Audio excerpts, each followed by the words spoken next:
Hey everyone, we're back for another episode of Sports Speak here on a Friday. I'm Eddie Kalegi.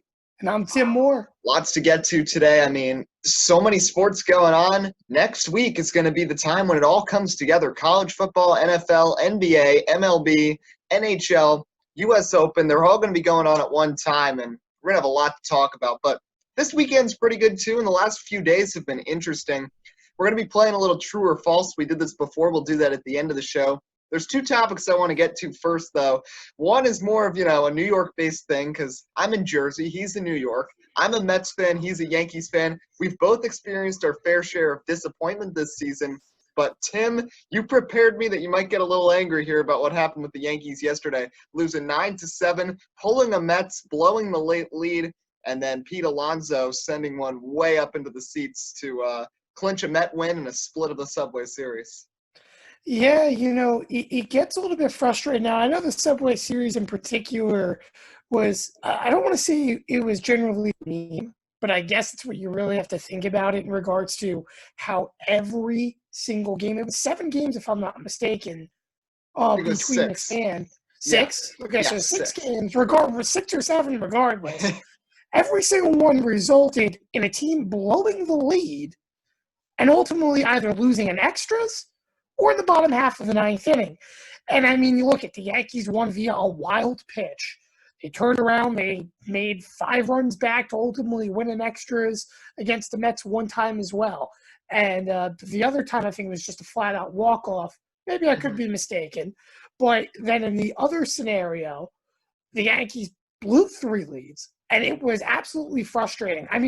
I really just can't wrap my mind around this. First year, Aaron Boone, I got really irritated, especially losing in the playoffs to the Boston Red Sox. Not because we lost to the Boston Red Sox that eventually were, might I mind you, World Series champions. But what became frustrating was the fact that Aaron Boone just has no common sense. And last year, it looked like he improved.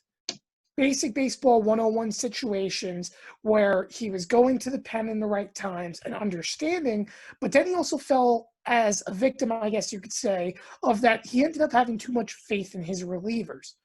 Well, now we turn this year again. The injury situation is terrible, which, don't get me wrong, Aaron Boone's actually been very good at because he's very good at complex situations. But basic simplistics and just things you can look at. And Raheel will even tell you next time he comes on the show how many times I can predict a Yankees failure before it happens. Because let me tell you something. When J.A. Happ is leaving pitch after pitch, particularly fastball after fastball, right down the pipe, and I understand he's a high fastball pitcher, but leaving it pitch after pitch after the pipe and down the pipe, and he allows 3 runs in an inning. He's falling apart. But let's bring him out for the 5th, and let's blow our lead while we're at it. Let's turn around and go to a guy like Albert Abreu in the 10th inning after we've blown the lead for the 20th time this season. It feels like it's a constant repetitive thing. Now, don't get me wrong. I know the offense hasn't played up to par. Guys like Gary Sanchez, Gleyber Torres have all struggled this year, just to name a few.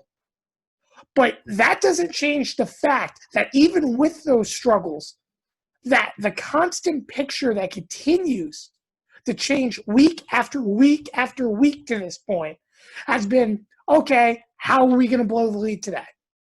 And that's why, to an extent now, I feel sympathy for Mets fans with Edwin Diaz, for example. But I could turn around and say Edwin Diaz, at least this season, has blown less saves than Aroldis Chapman.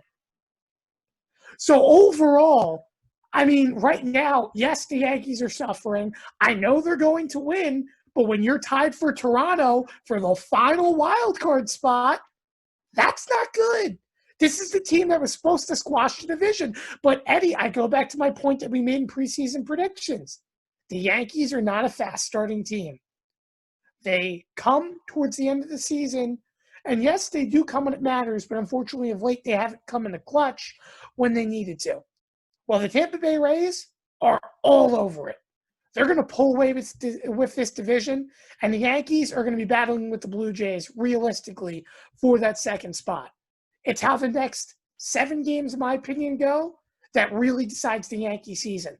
Because for the first time, I will say, since the year of 2013, this is a team that plays like they're a below 500 team and just happens to have an above 500 record. It's terrible to watch. And it's the same thing over and over again. And yes, while Aaron Boone's taking accountability and picking fights with, on the opposite side of Kevin Cash on the Rays, overall, he's forgetting the fact of simplistic managing and how to deal with basic situations that would take us out of those situations and lose games. I understand, hey, if you brought in a reliever, you let a home run go, you can't predict that. But what you can predict and see is what is happening right in front of you at that time. But Boone fails to do that time and time again. And that's what's the most frustrating part about being a Yankees fan. It's not, hey, we failed, we lost the game 2-0, 3-0, and we didn't have it today. It's the fact that we're winning games and we're turning around and losing it because of mental errors in the dugout by a manager as well as on the field, because now the team is frustrated that they can't seem to buy a win when it matters.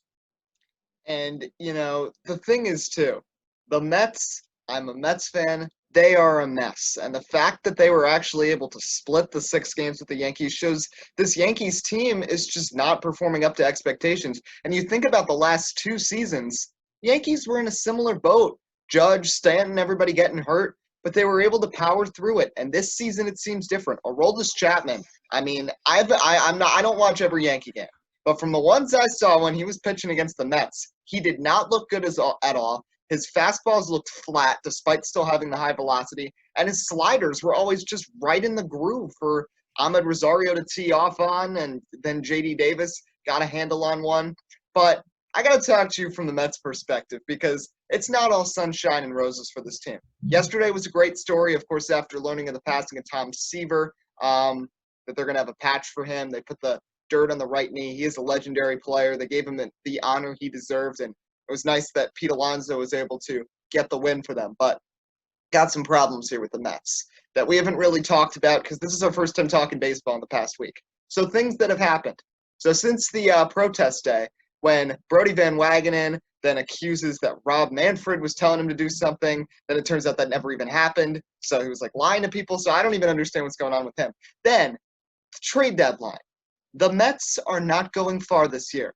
If anything, they're going to be 8th in the National League, and they're going to be playing the Dodgers and lose 2 games. Maybe get lucky and force it to a third if you get DeGrom starting a game. The fact that they actually tried to buy at the deadline, and I was excited because, 3 o'clock, 3:30, nothing's happened, because the Mets have had a history over these past few years of trading away really good prospects for players that don't pan out. And I know that's not necessarily the fault of the GM. Sometimes that's bad luck. But when it happens repeatedly in a pattern, not just once, and of course that Seattle trade, where also they almost included Jeff McNeil in that deal. So if they sent their 2 best prospects and Jeff McNeil to Seattle for Diaz and Cano, I would have lost it. Fortunately, they did not lose McNeil. McNeil has had a slow start, was a little banged up, but he's actually started to get in a groove the last few days, which is nice to see. But regardless, I'm so excited. And then suddenly, 3:59 on the dot, Todd Frazier and a 36-year-old catcher with a bad foot are coming over for prospects. I do not understand what the point of this is. And then the whole thing that Todd Frazier is a leader in the clubhouse. Well, if you had a manager that was competent and not Luis Rojas, I know the situation when Carlos Beltran, got accused of cheating, but, if you knew there was an investigation going on with the Astros, why would you even hire him in the first place? You could have looked elsewhere and not gotten stuck with Rojas, who seems like a nice guy, seems like a great minor league manager. He's in way over his head with this major league team. And you know what? If he can't control the clubhouse, and you think Todd Frazier is what's going to piece things together, because I know the Mets have won the last 2 days, but they had lost 5 straight games before that, 4 of those 5 in really bad ways. So, and the defense has been awful. The defense screwed DeGrom in his last start. He would have gotten out of that inning with only 1 run allowed, and then Pete Alonso extended it, and then all of a sudden he allowed 4. So, the defense hasn't been good. We know the struggles of the offense with runners in scoring position. They seemingly load the bases with nobody out every inning and then can't score. And then the pitching staff, other than DeGrom and Seth Lugo, is awful. So you know what's going to happen. But the fact that they even think that in a 60-game season, your focus should be next year. There are 3 questionable things they've done where they're focusing on 2020 instead of 2021. One, of course, is this trade for Todd Frazier and getting Chirinos. I don't have a problem with the Miguel Castro trade because it was a lower-level prospect that hadn't really panned out when he played in the majors, and they did need relief help right away. Like, that was not something about, whether or not they were going to make the playoffs. Their bullpen was an embarrassment, especially since they moved Seth Lugo into the rotation, which was the right move, but you needed someone. I know Miguel Castro didn't look good yesterday. He did do good in his first outing, so hopefully that turns out well. But Todd Frazier, who, by the way, was a client of Brodie Van Wagenen, because Brodie used to be one of the top agents in baseball before he took this job. So was Jed Lowry. And you realize, where do they end up? Regardless of their talent, they're on the New York Mets. And now Frazier is back. And then to try to prove it, you bat him clean up. Robinson Cano was second in the National League in batting average. Dominic Smith is one of the hottest hitters in baseball. And you've got Pete Alonso, who, although he struggled, hit 53 home runs last season. You drop them all down in the order to put Todd Frazier batting 4th. So that's the second thing. And then the third problem I have here is Robert Gsellman, who has proven since 2016 that his only effective ways of being a pitcher is out of the bullpen. What do? When you have 6 starters, you move David Peterson, who's your top pitching prospect, back into the bullpen? I don't understand this. Listen, I know Peterson had 1 bad start. The other 3 were good. And you got to be focused towards 2021. Moving him into the bullpen is not preparing him for next season. Because next season, he's going to be in the rotation. It's probably going to be DeGrom 1, Syndergaard 2, Nats, Peterson, and hopefully they sign another pitcher because Marcus Stroman is not coming back. So let me ask you this. Yeah. Why do you think the Mets don't play Luis Guillorme? Because he's been off to a solid start batting-wise, but it's like he has no use on that team. Yeah, that's the history of the Mets here. They do this where they have these players that are doing well, and then they don't play them because Brodie has to try to prove to everyone that his moves were great. That's why even when Robinson Cano is doing awful, he's in there, not just in there, but playing second base. Why you don't flip him over to DH, I don't understand, because Guillorme is also very good defensively. Same thing over at shortstop. I don't understand the strategy between Rosario and Jimenez because Andres Jimenez has been so solid defensively, and me and my dad were talking about this. This season is really for the Mets like an extended spring training. If you get into the playoffs, okay, that's nice. You're going to get killed by the Dodgers or San Diego. So, listen, you just try to make the most of it. Keep Jacob deGrom doing well. Hope Alonso and McNeil can fully climb out of the funks. You've established Dominic Smith is now a great player. Conforto's been great. But you got to try to build towards next season when you have 162 games. You're not going to have a fluke like the Miami Marlins coming back from COVID and playing like the 1950s Dodgers. Like, you got to focus towards next season. You got to get your priorities straight. And bringing Todd Frazier back is not a priority. And trying to prove to everyone that Robert Gsellman is a starting pitcher when he's not is certainly not a priority. So I really hope they make some adjustments. They did say that they were probably moving Gsellman back to the bullpen and getting Peterson in the rotation, which I think is necessary. You've just got to put a representative team out there.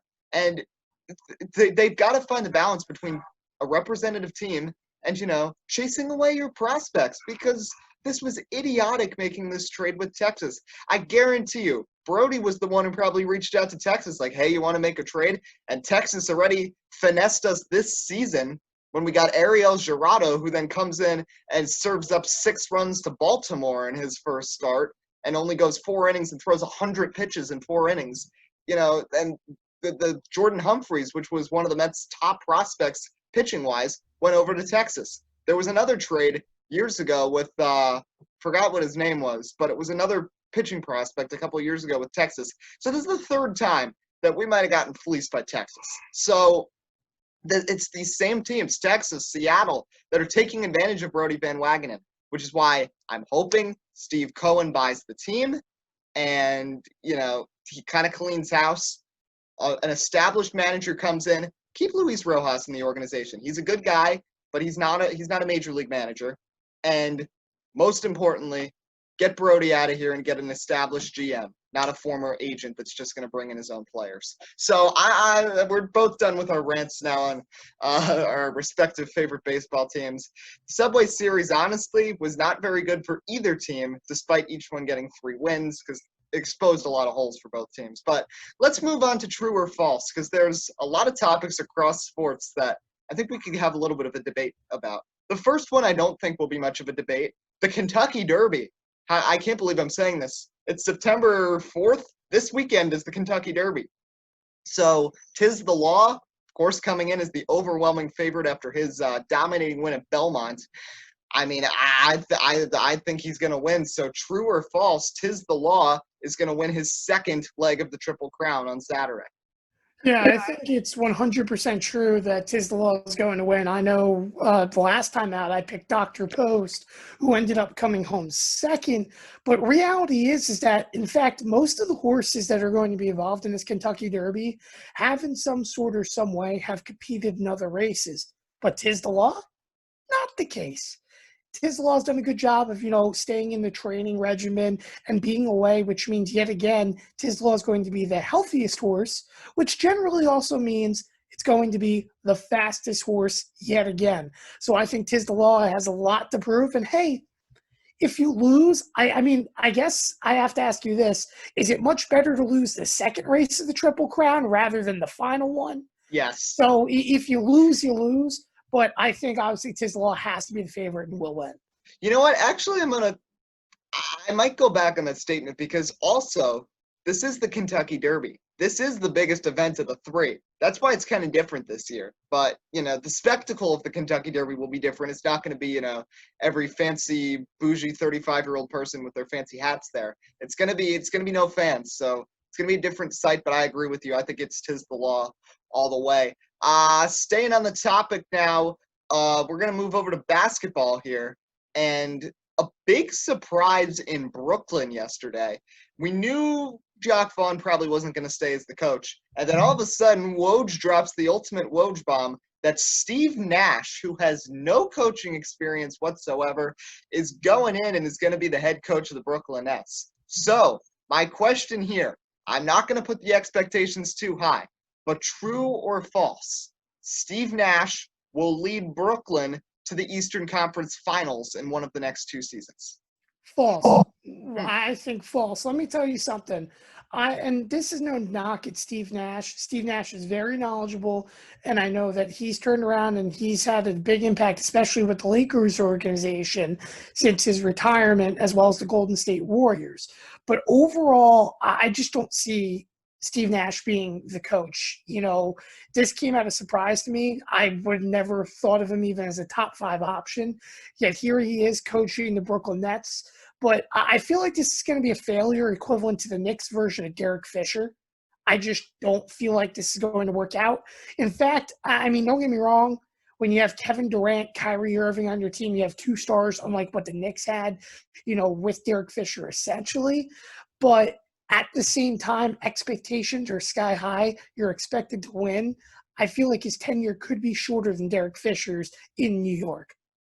I'm actually going to disagree because I'm going to compare him to the Ty Lue situation because Tyronn Lue was not much of a coach either. And to me, he was just there simply as the figurehead, and really LeBron was calling the shots. LeBron was sick of having a coach that was actually overbearing in the coaching aspect, an experienced guy in David Blatt who had done so much overseas. Now, my thing is, I think there's actually going to be more pressure here on Durant than Nash or Kyrie Irving. Because people establish Durant as such a great player, and his playing style is similar to LeBron. He's certainly not up to that echelon, but this is an opportunity for him to really, state his legacy. Come back from injury. We don't know how great he's going to be after this Achilles injury, but in past history in the NBA, when superstars have had bad injuries, think about Kobe and Paul George, they came back still strong and resilient. You know Kevin Durant is going to be motivated to finally play in Brooklyn. But there's going to be a lot. Yeah, go ahead. I have to ask you this question. Do you think that Kevin Durant had a lot of input in Steve Nash coming in, considering the fact that he was, the head of, player development and consultant and such for Golden State? Yes.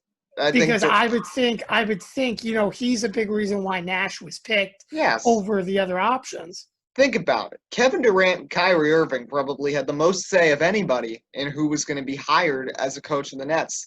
Jacques Vaughn is still in the organization, I think, because of both Durant and Irving, because they liked him. But he was a very hands-on coach, and that worked with some of these younger guys. That's why the Nets actually, I know the Raptors series didn't go great, but in the games in the bubble, the Nets were very competitive, even with the depleted roster they had. But with Irving and Durant there, Irving's already had an experience with Ty Lue where he had a coach that wasn't as hands-on, and they had the success. Steve Nash has never coached before, but he knows how to lead, and he's got a high basketball IQ. We've seen point guards from the NBA and shooting guards who have found success as coaches. Think about Steve Kerr. I mean, there's so many. Doc Rivers, Lionel Hollins. There's so many former guards that find success as NBA coaches because they're the orchestrators on the floor when they're playing, and they take that knowledge and just put it to coaching.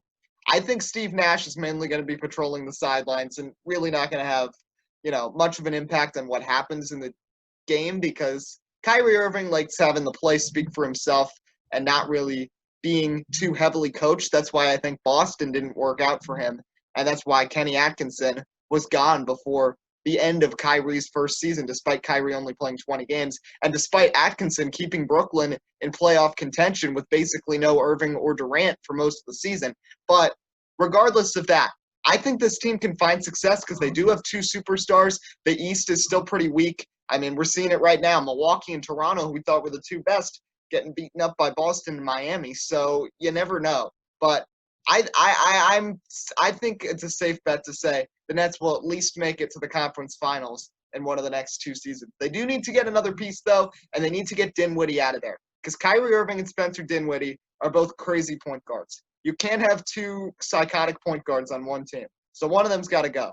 So I think Dinwiddie's the one, and you could trade him and maybe throw in Joe Harris in a deal and get a really good third player to play shooting guard or small forward. But moving on to topic 3 of 5, going to stay here in the NBA. I just brought it up. The Bucks and Raptors both in holes right now in their respective series. The Raptors did get a big win last night on a buzzer beater by OG Anunoby to knock off the Celtics. So true or false, either the Bucks or the Raptors will not make it to the next round. I think it's false. I think you see both of these teams winning, and I know, like you mentioned, the Bucks in particular are starting necessarily in a hole, but overall, better teams tend to prevail. And we said this the last time, when they opened up the quarterfinal rounds in regards to both of these guys. Well, actually not Toronto, but Milwaukee in particular started in a hole. They're going to pick it up and they're going to figure out. And I think Milwaukee is one of those teams that are very good after the first game, rebounding and collecting of what they did wrong and turning it around and having overall good series. I think Giannis is going to really perform well throughout the rest of the series, especially. I honestly think you see both wins. So to me, I think that's going to be false. I agree with you right there. I mean, I know they're both behind, but Giannis has the history of really coming up clutch, and I don't have a lot of faith in some of these guys in Miami. On the other side, Toronto, I think that series could go 7, but I still think the Raptors with their playoff experience could overpower Boston. Boston, though, they're really impressing since they came to the bubble. And Kemba, Jason Tatum, Jaylen Brown, that is a group, that is a core that can find themselves in the finals at some point soon, but I don't think that's happening this season. 2 more topics to get to. So number 4, going to go to the NHL here because there's been some surprises. The Vegas Golden Knights and the New York Islanders were both up 3-1 in their respective series and have blown the last 2 games. It's now a Game 7 between Vegas and Vancouver, and another one between the Islanders and the top-seeded Flyers on Saturday in a doubleheader, which should be very fun to watch. But true or false, both the Islanders and the Golden Knights will pull a Warriors and blow a 3-1 lead. It's going to be tough, and I will say this. That's not the only 2 Game 7 series going on. There's also the Stars and the Avalanche as well. Which they were also up 3-1. I think that's another day, though. But, yeah. So that's going to be very exciting overall if you're an NHL fan to watch 3 Game 7 series in once. But I'm not going to say both of them have a falter. I think it's going to be a split of 1-1. Not saying, I don't know, like for the Golden Knights, I really feel like the Golden Knights lost their chance. I feel like that they may lose. You want to almost feel like the Islanders are going to win, but it's also classic Islander fashion to really lose a series like this, I guess you could say. So, I would really pick the Islanders to win, the Golden Knights to lose. Could go vice versa, but that's what I'm going to stick with. I think you see 1-1 here. I agree with you. Vancouver's got a new goalie. I think his name's Demko, who's been excellent. He had 48 saves and a shutout in Game 6. And Vegas is a good team, and they're going to be back. But I think this year is going to be Vancouver moving on. I also think Colorado is going to come back from down 3-1 and knock off Dallas in Game 7. So we'd see the Avalanche and the Canucks playing in Western Conference Finals. I do have faith in the Islanders that they will not mess it up like the Islanders have in the past, because the difference this year is that they do have Barry Trotz there as their coach. And Barry Trotz is very experienced in these situations. He won the championship with the Capitals before. And the Islanders have a good roster. I know they haven't looked good the last 2 days, but I still have faith that the Islanders will win and move on move on to the Eastern Conference Finals. So, last thing on the docket of true or false. Moving back to baseball. San Diego Padres have been red hot, and they made a lot of moves at the trade deadline, more so than we really thought any team was going to, bringing in Mitch Moreland, Mike Clevenger, Dan Aldavilla, and a whole cast of others. So, true or false, the deadline moves by the San Diego Padres will carry them into the NLCS. False. It's going to be very tough to say. I think this is a very good Padres team, but to be honest, it almost kind of feels like, except with really a lot less youthful players on the field compared to their pitching staff, is that it kind of feels like the Atlanta Braves a few years ago, where they've gotten a resurgence out of nowhere, but they have to learn how to win first. You have to remember the Dodgers are going to be a very hard team to beat. They're still the premier team out there in the West. I know the Rockies have fallen apart a little bit, but hey, maybe they can still make a surge for a wild card. And you look at that Central. The Cubs with David Ross are absolutely scary right now. You can make the argument the NL East, believe it or not, right now could be the quote-unquote weakest division to open up the year. But you can't count out anyone in the NL East either. I think that you have to be, you're going to have to learn how to win, but you're going to have to learn how to beat tough teams come playoff time. And I think that you're not going to see the Padres turn around and win as the number one in that Western division. So overall, I would like to say they're probably, I'm not saying I think they win their first round matchup, but I just really don't see them getting into the NLCS. I think it's going to be very tough. I would say I would see them losing essentially in the quote-unquote divisionals. So it's an improvement, don't get me wrong, from where San Diego's been. Tatis is a monster, and Machado, is stepped right up there. And Mitch Moreland's a huge acquisition as well as Mike Clevenger because they needed a pitcher. Mm-hmm. But at the end of the day, is that a World Series move or an NLCS move? I just don't quite know because some teams still have more depth. I'm going to agree with you. I think the Padres are a great team. I think they're a year away like Toronto.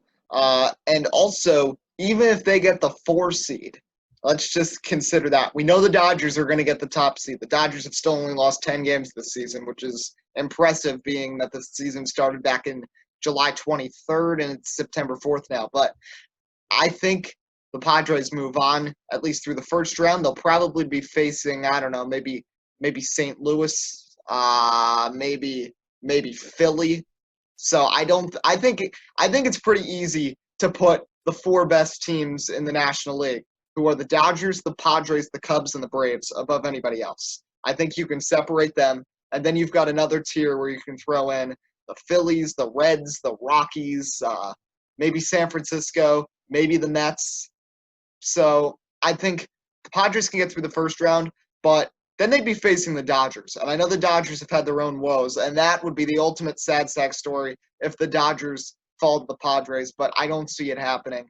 I think San Diego is going to come close, but I think the Dodgers will overpower them with their offense. Despite the Padres being really good offensively and having some guys like Machado and Hosmer that have deep playoff experience, I've got faith in the Dodgers getting the Padres. So that's going to wrap up true or false. Last thing I got to talk about with you, I mean, there's so much to watch in sports this weekend. Just doing a little quick rundown. We've got the baseball regular season. We've got 3 Game 7s in the NHL. We have the NBA second round, some series in motion with Milwaukee and Boston trying to catch up. Lakers and Rockets series kicks off tonight, which will be really interesting to watch. College football. I know the Power 5 are off, but we do have some games. Highlight game is Monday on Labor Day. BYU faces Navy, 2 teams that usually hang around the top 25. So that should be an interesting one. Plus, we got the U.S. Open, Tour de France, Kentucky Derby, and NASCAR Throwback Weekend at Darlington. There's a lot. Tim, what are you most excited to watch this weekend? I would have to say it's the Game 7s for hockey overall. I mean, it's not too often where you see 3 series go all 7 games. Now, I know hockey in particular does see a bunch of 7-game series particularly, but not very often do you see it all happen in the same round. I mean, especially just coming off a week where, for example, you had the series of a lifetime in the NBA aspect of the Utah Jazz and the Denver Nuggets between Jamal Murray and Donovan Mitchell trying to one-off each other.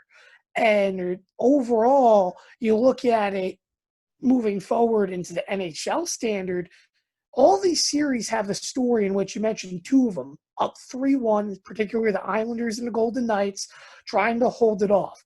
And then you've had the series with the Stars overall and the Avalanche, where it's like it's been back and forth every game. There's been a hero every game, and you just don't know who's going to win. I feel like those games are going to be close all the way down to the wire, too. I don't think you see a single quote-unquote blowout. I would say maybe the farthest goal deficit you could see is maybe 2 goals, but overall, it's going to be close competitive hockey from start to finish. NASCAR as well is going to be exciting for Throwback Weekend. I think there's going to be a lot of a hope that Jimmy Johnson wins this weekend for a lot of people. But overall, first race in the playoffs, that's very huge in setting the tone. And, I mean, the NBA as well. I mean, you mentioned the Lakers-Houston series. I think that's one that you can kind of sleep on game 1 a little bit. It's going to be exciting, but the realism is that realistically, the Lakers are going to probably outdo that guard unit of Houston relatively quickly. So I don't think it's going to be as watchable and enjoyable, especially if you're a Rockets fan, because you want to see Russell Westbrook be successful, but James Harden will probably still find a way to score 60, and they'll still lose a game in another series. But overall, again, it has to be, I would say, hockey. How about you? Yeah, I'm going to agree with you. The hockey just the occurrence that 3 of the 4 series are going 7 is just so unique. And I'm also going to say I'm curious to watch college football this weekend because, you know, my high school starts football in about 3-4 weeks. I'm going to be broadcasting that, and I want to see how these colleges at smaller schools mainly playing, how they're handling the fan situation. Because in New Jersey, I know it's different, and they set out the whole guidelines about everything with fans, cheerleaders, etc. I heard in Connecticut today that apparently the SEAC, that they're not doing football yet, that they're going to do like combines and some sort of like passing tournament or something, but they don't think 11 on 11 is going to work out for now. So this college football, these first couple weeks, are really going to set the tone for how football really occurs. I think the NFL is going to be pretty successful with how they've been doing it and looking at how few positive COVID tests they've had. But these first few games in college football, how the fans go, and just to see how the positive tests are is going to be interesting. And like you said, NASCAR, I always like throwback weekend, like seeing the schemes out there. Some guys weren't too creative with their schemes, just to be honest, like Keselowski. But you know what? It's a fun race at Darlington. The first two Darlington races this season when they came back from COVID back in May were actually really interesting compared to past Darlington races. So hopefully this lives up to the hype. But a lot happening this weekend. We'll be back on Monday to recap all of it. Until then, I'm Eddie Kalegi. And I'm Tim Moore. Wishing you a great rest of your weekend here on Sports Speak.